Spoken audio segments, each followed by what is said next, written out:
ನಾನು ಇವಾಗ ದಿಢೀರಂತ ಚಕ್ಲಿ ಮಾಡಬೇಕು, ಚಳಿ ಆಗ್ತಾಯಿದೆ ತಿನ್ನಬೇಕು ಅಂತಂದರೆ ಹೆಂಗೆ ಮಾಡಬೇಕು ಅಂತ ದಿಢೀರಂತ ಮಾಡೋ ಅಂಥದ್ದನ್ನ ಹೇಳ್ಕೊಡ್ತಿದ್ದೀನಿ. ಇವಾಗ ಸ್ವಲ್ಪ ಹಚ್ಕಾರದ ಪುಡಿ ಬೇಕು, ಸ್ವಲ್ಪ ಜೀರಿಗೆ ಬೇಕು, ಸ್ವಲ್ಪ ಎಳ್ಳು ಬೇಕು, ಸ್ವಲ್ಪ ಉಪ್ಪು, ಸ್ವಲ್ಪ ಬೆಣ್ಣೆ ಇದ್ದರೆ ಹಾಕ್ಕೊಳ್ಳಿ, ಇಲ್ಲಾಂದರೆ ಎಣ್ಣೆ ಕಾಯಿಸ್ಬಿಟ್ಟು ಹಾಕ್ಕೊಂಡ್ರೆ ಆಯಿತು. ಅಕ್ಕಿ ಹಿಟ್ಟಿಟ್ಕೊಳ್ಳಿ, ಅದ್ರ ಜೊತೆಗೆ ಸ್ವಲ್ಪ ಮೈದಾ ಹಿಟ್ಟಿಟ್ಕೊಳ್ಳಿ.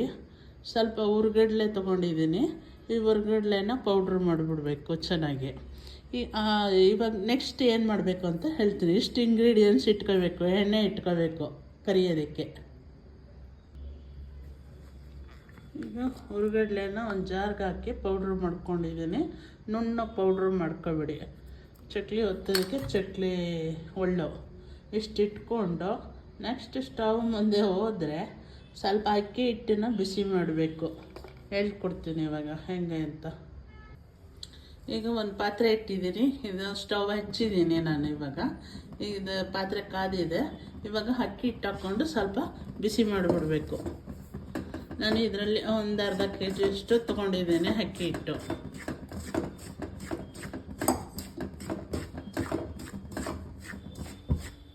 ಸ್ವಲ್ಪ ಬಿಸಿ ಆಗಂಗೆ ಹುರಿಬೇಕಷ್ಟೆ.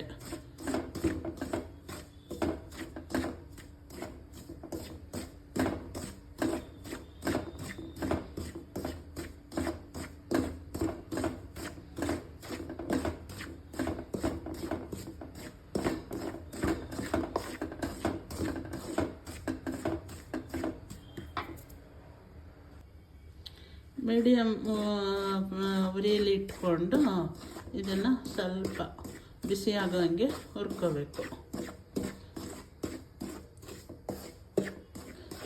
ಮೊದಲೇ ಎಲ್ಲ ಚಕ್ಲಿ ಮಾಡಬೇಕು ಅಂತಂದರೆ ಅಕ್ಕಿ ಎಲ್ಲ ತೊಳೆದು ಉದ್ದೆಲ್ಲ ತೊಳೆದು ಒಟ್ಟಿಗೆ ಒಣಗಾಕಿ ಪೌಡ್ರ್ ಮಾಡಿಸೋರು ಮಿಷನಿಗೆ ಕೊಟ್ಟು.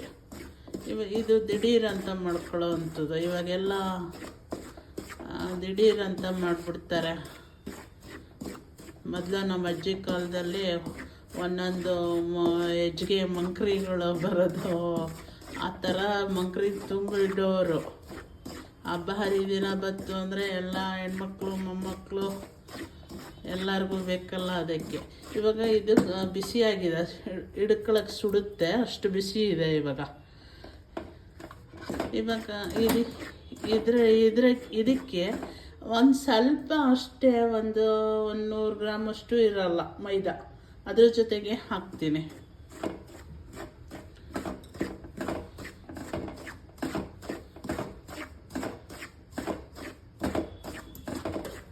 ಅದನ್ನು ಬೆಚ್ಚ ಮಾಡೋಣ.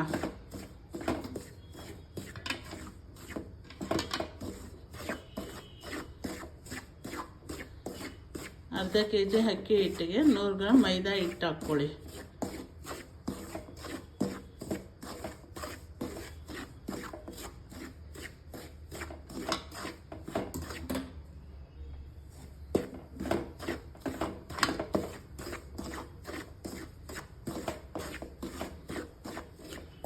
ಸಾಕು ಇಷ್ಟ ಆದರೆ.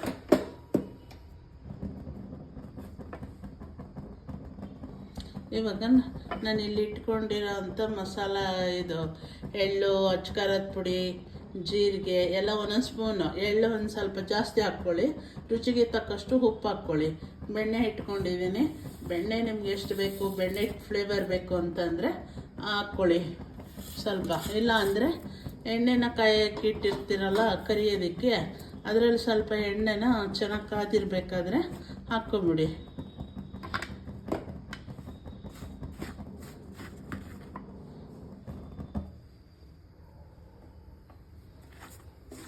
ಇವಾಗ ಎಲ್ಲನೂ ಮಿಕ್ಸ್ ಮಾಡಿಬಿಡೋಣ.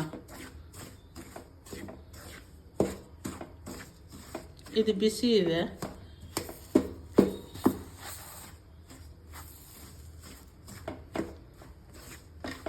ಸ್ಟವ್ ಸ್ವಲ್ಪ ಲೈಟ್ ಆಗಂಗೆ ಉರಿಯಲ್ಲಿ ಇಟ್ಟಿದ್ದೀನಿ. ಬೆಣ್ಣೆ ಹಂಗೆ ಜಿಂಗಿಸ್ಬಿಡ್ತೀನಿ.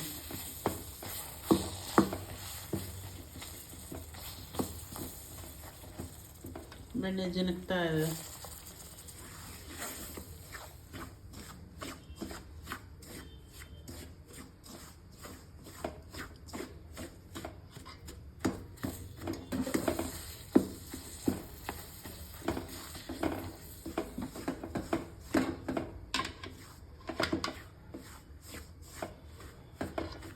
ಇದು ಒಳ್ಳೆ ತುಂಬ ಟೇಸ್ಟಿಯಾಗಿರುತ್ತೆ ಇದು.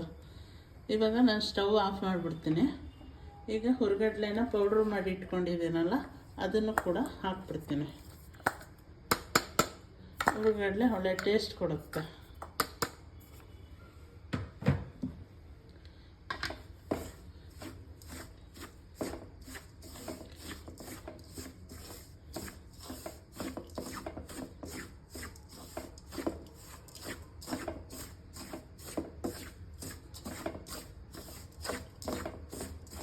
ದಿಢೀರಂತ ತಿನ್ನಬೇಕು ಅನಿಸ್ದಾಗ, ಚಳಿ ಆದಾಗ, ಹಬ್ಬ ಹರಿದಿನಗಳಿದ್ದಾಗ ಹೆಚ್ಚು ರಿಸ್ಕ್ ತಗೊಳ್ದಂತೆ ಮಾಡ್ಕೊಳ್ಳೋವಂಥ ಚಕ್ಲಿ. ಇವಾಗ ಇದು ಸುಡ್ತಾ ಇದೆ, ಬಿಸಿ ಇದೆ. ಹುಡುಗಿ ಕಷ್ಟ ಆಗ್ತಾಯಿದೆ. ಇದೊಂದು ಸ್ವಲ್ಪ ಕಲಸೋದಕ್ಕೆ ಒಂದು ಸ್ವಲ್ಪ ತಣ್ಣಗಾಗಬೇಕು.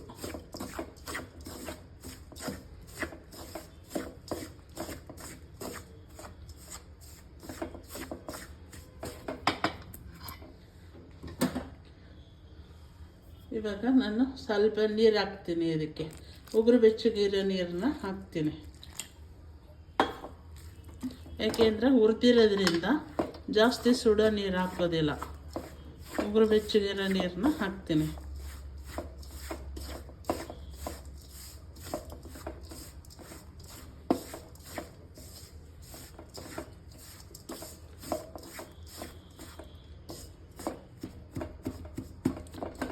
ನಮಗೆ ಖಾರ ಎಷ್ಟು ಬೇಕು ನೋಡಿಕೊಂಡು ಅಚ್ಕಾರದ ಪುಡಿನ ಹಾಕೋಬೇಕು. ನಿಮ್ಗೆ ಇಷ್ಟ ಇದ್ದರೆ ಇನ್ನೂ ಖಾರ ತಿನ್ನಬೇಕು ಜಾಸ್ತಿ ಅನಿಸಿದ್ರೆ ಇನ್ನೊಂದು ಸ್ವಲ್ಪ ಜಾಸ್ತಿ ಅಚ್ಕಾರದ ಪುಡಿನ ಹಾಕ್ಕೋಬೋದು. ಈಗ ನಮಗೆ ಹೀಗೆ ಎಷ್ಟು ಚಕ್ಲಿ ಹೊತ್ತೋದಕ್ಕೆ ಸ್ವಲ್ಪ ರೊಟ್ಟಿ ಹಿಟ್ಟು ಕಲಿಸ್ತೀವಲ್ಲ, ಹಾಗೆ ಗಟ್ಟಿಗೆ ಸ್ವಲ್ಪ ಕಲಿಸ್ಕೋಬೇಕು ನೀರು ಹಾಕ್ಕೊಂಡು. ಈ ಥರ ಇಷ್ಟು ಬರೋಂಗೆ ಕಲಿಸ್ಕೋಬೇಕು.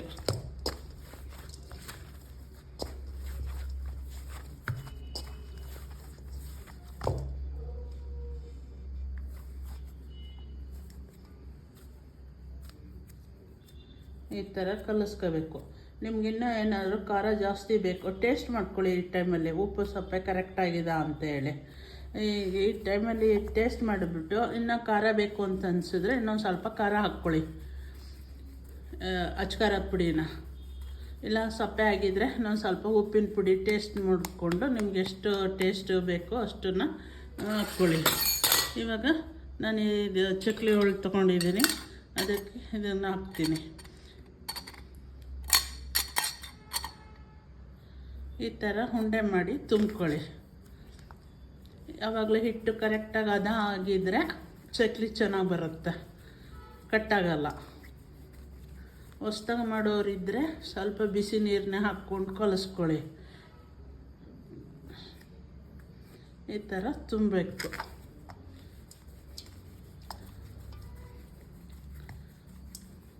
ಕೈಯಲ್ಲಿ ಚೆನ್ನಾಗಿ ನಾದ್ಬಿಟ್ರೆ ಚೆನ್ನಾಗಿ ಬರುತ್ತೆ.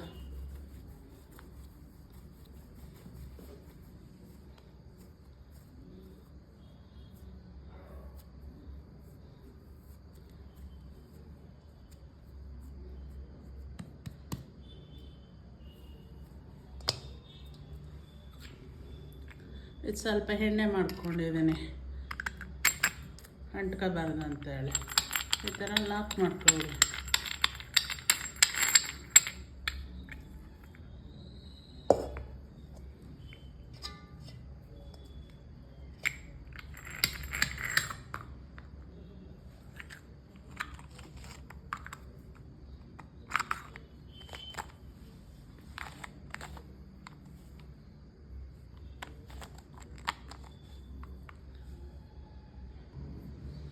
ಈ ಥರ ಪ್ಲೇಟ್ಗಳು ತೊಗೊಂಬಿಡಿ. ಇಲ್ಲ ಬಾಳೆದೆಲೆ ಸಿಕ್ಕಿದ್ರೆ ಬಾಳೆದೆಲೆ ತೊಗೊಂಬಿಡಿ. ಒಂದು ಸ್ವಲ್ಪ ಎಣ್ಣೆ ಸವರ್ಕೊಂಬಿಡಿ.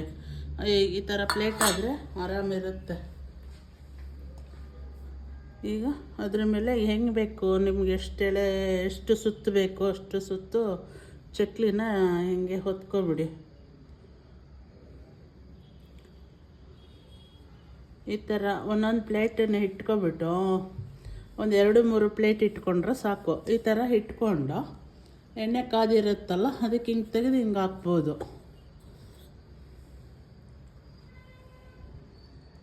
ಒಂದು ಕಡೆ ಎಣ್ಣೆ ಕಾಯಕ್ಕೆ ಇಡಬೇಕು. ಈಗ ನಾನು ಎಣ್ಣೆ ಕಾಯಕ್ಕೆ ಇಟ್ಟಿದ್ದೀನಿ. ಎಣ್ಣೆ ಕಾದಿದೆ ಅಲ್ವ ಅಂತ ಚೆಕ್ ಮಾಡ್ತಾಯಿದ್ದೀನಿ. ಎಣ್ಣೆ ಕಾದಿದೆ. ಇವಾಗ ಈ ಥರ ರೆಡಿ ಮಾಡ್ಕೊಂಡಿರ್ತೀವಲ್ಲ ಅದನ್ನು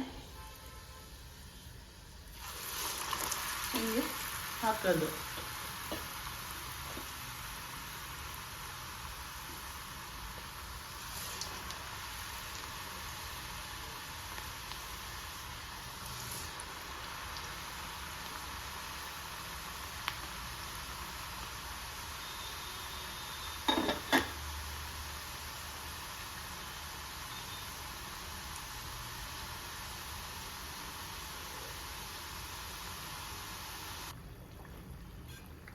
ಈಗ ಚಕ್ಲಿ ಬೆಂದಿದೆ. ಈಗ ಎತ್ಬಿಡು. ಈ ಕಲರ್ ಬೆಂದಾಗ ಇದು ಬೆಂದಿದೆ ಅಂತ ಅರ್ಥ.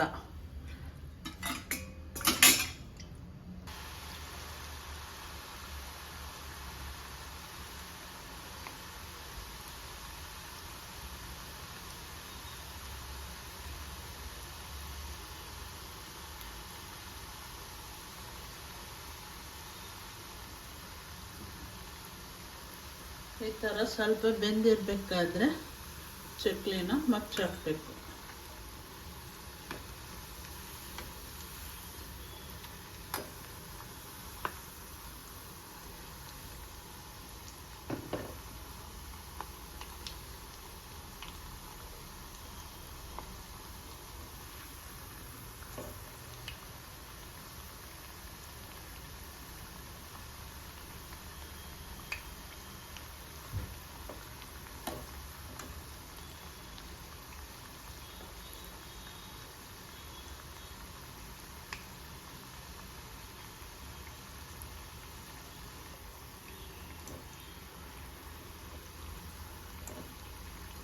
ಈ ಥರ ಹದವಾಗಿ ಬೇಯ್ತಾ ಇದೆ. ಬೆಣ್ಣೆ ಎಲ್ಲ ಹಾಕಿರ್ತೀವಲ್ಲ ಎಲ್ಲ ಸ್ಮೂತಾಗಿ ಚೆನ್ನಾಗಿದೆ, ಕ್ರಿಸ್ಪಿಯಾಗಿ ಒಳ್ಳೆ ಟೇಸ್ಟ್ ಬಂದಿದೆ. ಘಮ ಘಮ ಅಂತ ಇದೆ ಮನೆಯೆಲ್ಲ.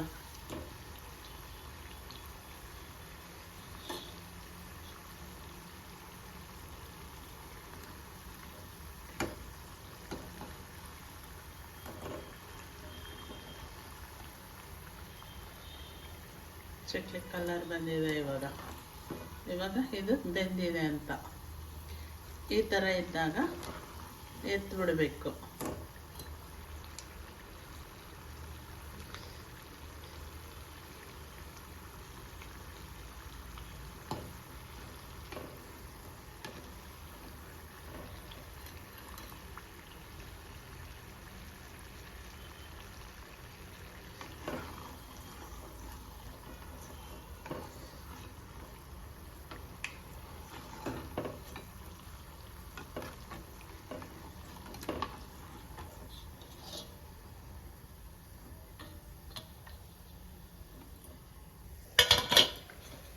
ಈ ಥರ ಚಕ್ಲಿ ಮಾಡ್ಕೊಳ್ಳಿ. ಕ್ರಿಸ್ಪಿಯಾಗಿ ಚೆನ್ನಾಗಿದೆ ಚಕ್ಲಿ. ಇದು ಚಕ್ಲಿ ಮಾಡೋ ವಿಧಾನ.